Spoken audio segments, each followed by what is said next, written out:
asalaamaaleykum mbokki déglu dal leen ak jàmm Ousmane Sonko te mu jiite parti bi di Pastef dina xaarandi laata nag partem boobu di samp ndëndëm ngir def ko seen candidat ci wàllu élection bi ñu dëgmal ci atum 2024 la ko waral autolikaay bii di Sud Quotidien moo ñuy xamal ne gouverneur bu diwaanu Dakar moom moo tere bépp manifestation goo xam ne dañu koy amal jàppee ko ci fukki fan ak juróom ba ci fukki fan ak juróom benn ci weeru juillet fii ci biir Dakar autolikaay bii di Sud Quotidien di ñu xamal ne jot nañu ab communiqué goo xam ne ma nga bàyyeekoo ci gouverneur El Hassan Sall moom muy daal di xamle ne bëri na ay responsable yu nekk ci biir parti Pastef ñoom ñoo daal di ñaan ñu autoriser leen yenn ci ay rassemblement yoo xam ne dañu ko bugg a amal ci diwaan yu bëri fii ci biir Dakar wante préfet dafa daal di xamle ne seen rassemblement yooyu su fekkente ne nag dañ ko fee nar a amal mën na fi daal di indi fitna te toog nañu ab diir goo xam ne kenn nemmeeku fi ay yëngu-yëngal loolu moom moo tax ba préfet ngir bañ fitna googu daal di dellu si waat fii ci biir réew mi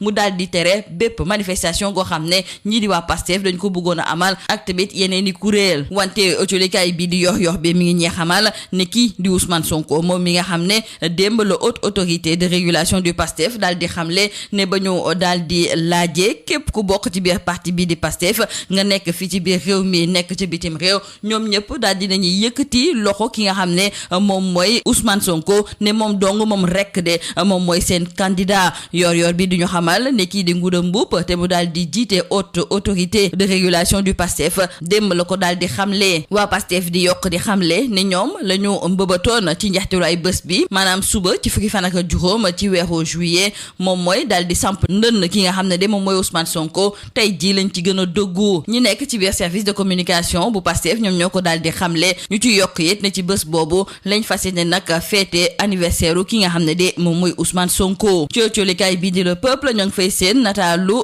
kii di Adji Sarr ak tamit Pierre Goudiaby Atepa coolikaay bii di Le Peuple di ñu xamal ne Adji Sarr ma ngay toppee ki nga xam ne nag moom mooy Atepa ci kanamu yoon ndaxte nee na dafa yëkkati ay kàddu yoo xam ne teg ko ci ndoddam te dara nekku ci dëgg loolu moom moo tax nag ba architecte bi daal dinañu koy woo ci kanamu tribunal correctionnel ci alxames fukki fan ci weeru août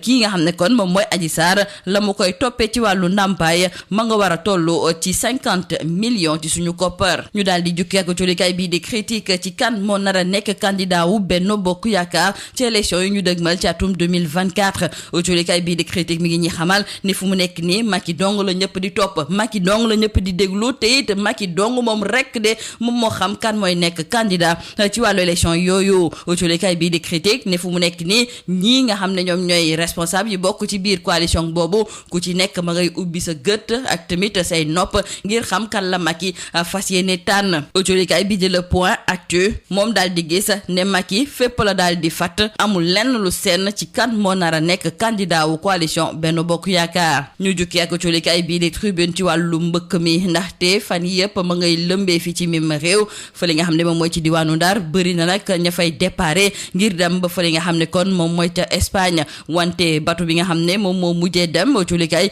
bii di Tribune mi ngi ñuy xamal ne ba mu këppoo am na ci lu tolloog juróom-ñetti nit yoo xam ne dañ cee ñàkk seen bakkeen juróom fukk ya daal dina ñuy rëcc démb joriñ ngi ñu dénk wàllu kaaraange bi réew mi di Antoine Félix Diome mi ngi woon ci diwaanu Ndar foofu la daal di weddee nag ñiy wax ne dafa am ci lu tolloog ñetti téeméeri migrants yoo xam ne dañoo réer mër ci géej gi wante ci biir culikaay bi di Libération suñu naataango yi di ñëwaat ba léegi ci wàllu mbëkk mi ak tamit yenn ci ay néew yoo xam ne ña nga leen di jëlee ci géej gi waa marine sax daal dina ñuy tere ñu bëri ñu daal di jëlaat gaal gi ngir dem wante maire bu diwaanu Kafountine di David Diatta moom daal dinay xamle ne yenn ci ay ndaw yi nga xam ne ñoom ñoo rëcc ci gaal yooyu de ñoom ñu ngay dëggal xibaar yi nga xam ne moom mooy firndeel ne bëri na ay ndaw yu daal di réer ci géej gi xibaar goog nga xam ne nag ministère des affaires étrangères ma ngi koy weddi ba tëdd ci naaj bi wàllu tàggat yaram la ñuy jukki yàgg culikaay bi di l'info ñoom de démb demoon nañu ba ca ministère des sports wante nee nañu nag lañ fa fekk de neexu leen dara waay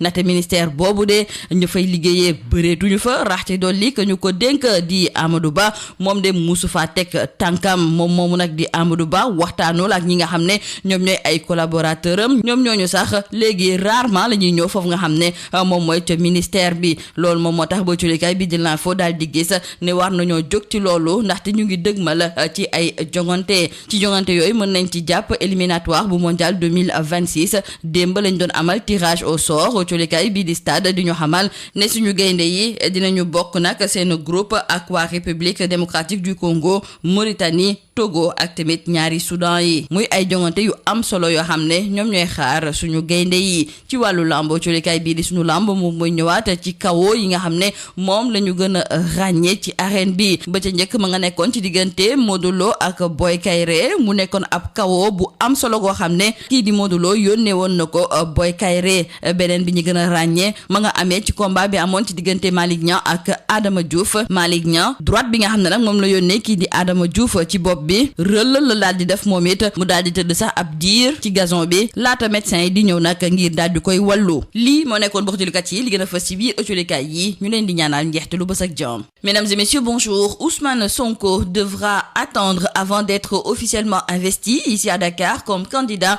du parti PASTEF à la présidentielle de 2024. En effet, nous disent nos confrères du journal Sud Quotidien, le rassemblement d'investiture qui avait été arrêté par ses partisans pour demain a été purement et simplement interdit par l'autorité. Dans un communiqué transmis à la presse, le gouverneur El Hassan Sall a dit en effet niet à tous les rassemblements envisagés entre le 15 et le 16 juillet 2024 dans la région de Dakar. Le gouverneur informe que des personnalités politiques se réclamant du parti PASTEF ont introduit auprès des préfets et sous-préfets de la région de Dakar des déclarations de rassemblement sur la voie publique envisagées les 15 et 16 juillet. Poursuivant, le gouverneur relève que ces projets de rassemblement font suite à une déclaration du leader de ce parti, largement relayée par la presse, promettant entre autres d'installer le chaos dans le pays. De plus, des appels diffusés à travers les réseaux sociaux invitent les sympathisants de cette formation politique à investir d'ores et déjà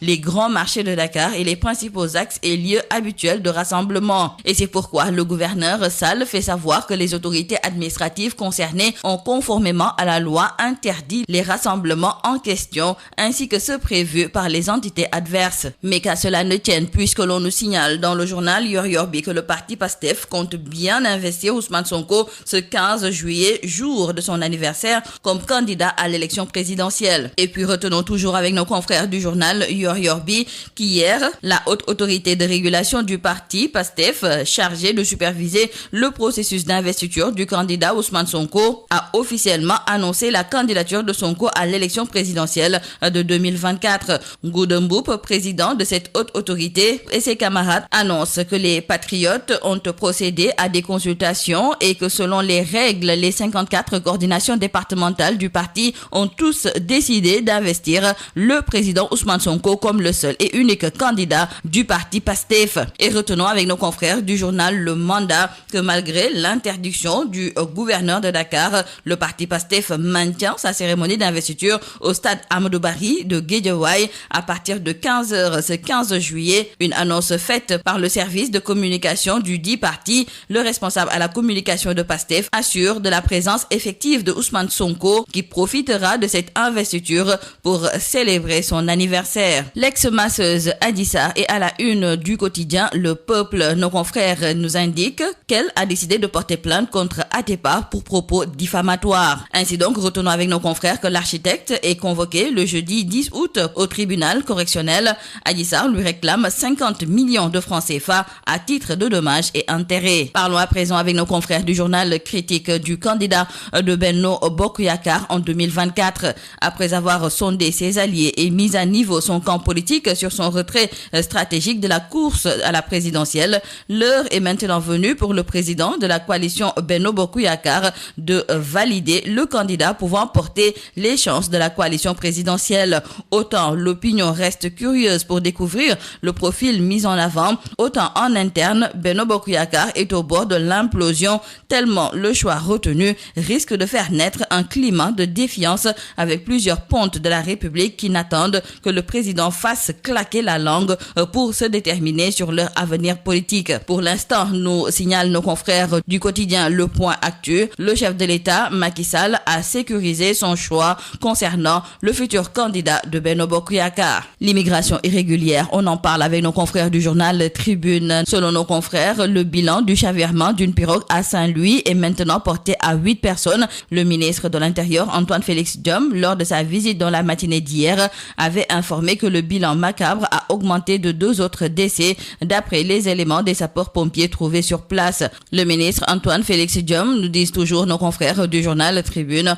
continue de nier le drame des 300 migrants. Cependant, dans le journal Libération, c'est David Diatta, le maire de Kafountine, qui déclare que des jeunes rescapés ont confirmé l'information que le ministère des Affaires étrangères continue de démentir. Parlons sport à présent avec nos confrères du quotidien L'Info. Et tout d'abord, c'est pour signaler que le ministère des Sports est à l'agonie. Nos confrères ont effectué un tour au siège du ministère et ils ont constaté la léthargie sur place avec l'absence d'une bonne partie du personnel. Le ministère se meurt, les gens ne viennent presque plus au travail et pour un département aussi important que celui des sports, c'est inadmissible pour les collaborateurs du ministre intérimaire Amadou Ba. Et ce dernier, nous disent nos confrères, n'a jamais mis les pieds au ministère des Sports. Il n'a jamais rencontré ses collaborateurs, ce que beaucoup d'entre eux ne comprennent pas et n'apprécient guère. Beaucoup d'entre eux d'ailleurs ne viennent que rarement au bureau. Hier, on a procédé au tirage au sort des éliminatoires du Mondial 2026. Et retenons qu'à l'issue des compétitions, 9 à 10 nations se qualifieront et le Sénégal, logé dans le groupe B, fera face à la République démocratique du Congo, la Mauritanie, le Togo et les 2 Soudans. Nos confrères du quotidien du Sport Stade parlent de derby et de retrouvailles au menu des Lions. C'est tout à vos journaux et très bonne lecture.